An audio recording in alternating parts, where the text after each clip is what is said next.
How to switch from jQuery to Vanilla JavaScript with Bootstrap 5. Bootstrap 5 is a free and open source CSS framework directed at responsive, mobile-first front-end web development. In case you didn't know, Bootstrap 5 Alpha has been officially launched. It has removed jQuery as a dependency, has dropped support for Internet Explorer 9 and 10, and brings some awesome updates for the Sass files, markup, and a new utility API.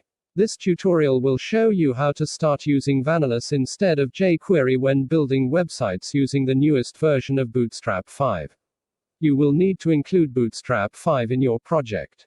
There are several ways to do this, but to keep it simple we will include the framework via CDN.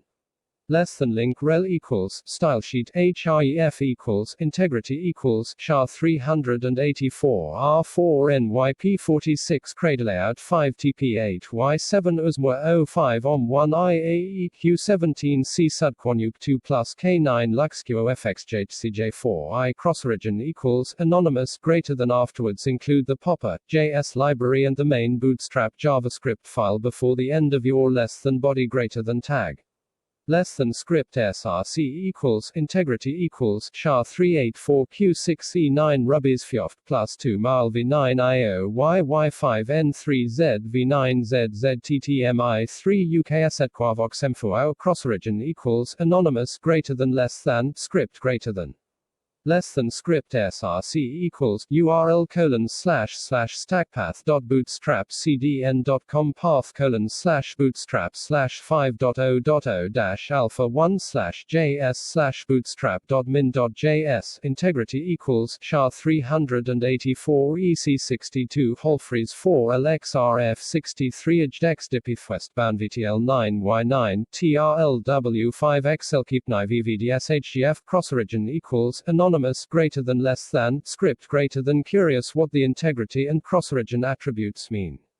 Here's the explanation. Integrity attribute allows the browser to check the file source to ensure that the code is never loaded if the source has been manipulated. Crossorigin attribute is present when a request is loaded using CORS, which is now a requirement of SHRI checking when not loaded from the same origin. Great! Now we have successfully included the newest version of Bootstrap in our project. One of the obvious differences is that we no longer had to require jQuery as a dependency, saving about 82.54 kilobytes in bandwidth if in a minified state. Before we get started with this section, you should know that using Bootstrap 5 with jQuery is still possible according to the official documentation. We recommend using Vanilla JavaScript if the only reason you've been using jQuery was for the query selector. Because you can do the same thing with the document query selector #element as if it was #element. The first step is to create a JavaScript file and include it before the end of the body tag but after the other two includes. Script src equals url //stackpath.bootstrapcdn.com path /bootstrap /5.0.0-alpha1/js/bootstrap.min.js integrity equals SHA-384 EC62 Holfreeze 4 LXRF63 Ajdexdipith Westbound VTL9Y9 TRLW5XL KeepNIVVDSHGF crossorigin equals anonymous greater than script greater than script src equals js/app.js greater than script greater than. So when do you need to actually use JavaScript with Bootstrap 5? There are certain components in the framework that work only if they are initialized via JavaScript, such as tooltips, popovers and toasts. Furthermore, with components such as modals, drop-downs, and carousels you may want to be able to programmatically change them based on a user action or application logic. We all love tooltips, but they don't work unless they are initialized via JavaScript. Let's first start by creating a tooltip element inside our index.html file. Button id equals tooltip type equals button class equals btn secondary data toggle equals tooltip data placement equals top title equals tooltip on top greater than button greater than. Hovering over the button will not show the tooltip, because by default it is an opt-in feature of Bootstrap and it needs to be initialized manually using JavaScript. If you want to do it with jQuery, here's how it would look. Hashtag tooltip tooltip. Using Vanilla JS, you would need to use the following code to enable the tooltip. var tooltip equals new bootstrap tooltip element. What the code above does is that it selects the element with the unique id of tooltip, and then creates a bootstrap tooltip object. You can then use that to manipulate the state of the tooltip, such as showing or hiding the tooltip programmatically.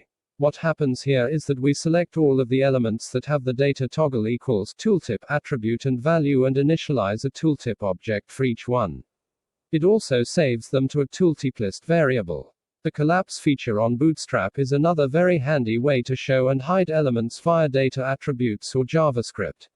Here's an example of how we can show or hide a card when a certain button is being clicked. Let's first create the HTML markup. Less than imgsrc equals url://dev-to-uploads.s3.amazonors.com/i/rphqzfo2cbz3zj8m81.png class equals card img top alt equals greater than less than div greater than. So we created a button with the id toggle card button and a card with the id card. Let's start by selecting the two elements. var card equals document getElement bid card. Then we need to create a collapsible object using the newly selected card element. var collapsible card equals new bootstrap collapse card. Toggle false. What the toggle false flag does is that it keeps the element visible after creating the object. If not present, it would hide the card by default. And lastly, we need to toggle the card using the collapsible object that we initialized like this. That's it. Now the card will be shown, hidden whenever the button is clicked. Of course, all of this could have been done using the data attributes feature from Bootstrap. But you may want to toggle certain elements based on an API call or a logic in your application. If you have followed along this tutorial, you should now be able to use the most popular CSS framework without the need of requiring jQuery in your project. This lets you save up to 85 kilobytes of data and makes your website faster. Congratulations! If you appreciate this tutorial and like using Bootstrap as a CSS framework for your projects, I invite you to check out some of the free and premium Bootstrap themes, templates, and UI kits that we build at Themesburg. I'm passionate about building beautiful user interfaces and coding. I work a full-time job as the co-founder and CEO of Themesburg, where we develop high-quality themes, templates and UI kits. Learn to code for free. FreeCodeCamp's open-source curriculum has helped more than 40,000 people get jobs as text source. freecodecamp.org